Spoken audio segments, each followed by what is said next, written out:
የልደታ ልጆች ከሆናችሁ ይሄንን ተአምር ለዓለም አድርሱልኝ።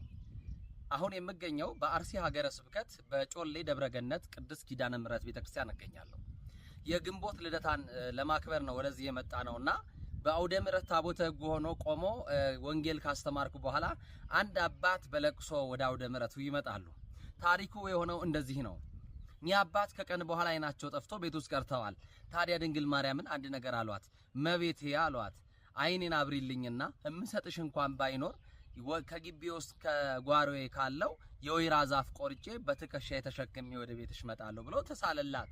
ድንግል ማርያም በግንቦት አንድ ቀን ከጨለማ ወደ ብርሃን ከጠባቧ ወደ ሰፊ የወጣችበት የሐና ፍሬ የኢያቄም ጸጋ ድንግል ማርያም ለፍጥረት ሁሉ መመኪያ የሆነች የተሰጠችበት ዕለት በግንቦት አንድ ቀን የኚህን አባት በዋዜማው አይናቸውን ድንግል ማርያም አብርታላቸው ያንን የተሳሉትም ስለት ሳይቀር ወይራውን ቆርጠው በትከሻቸው ተሸክመው በዚሁ በጮሌ ቅድስት ኪዳነ ምሕረት አውደ ምሕረት ላይ እኛ አባት መጥተዋል።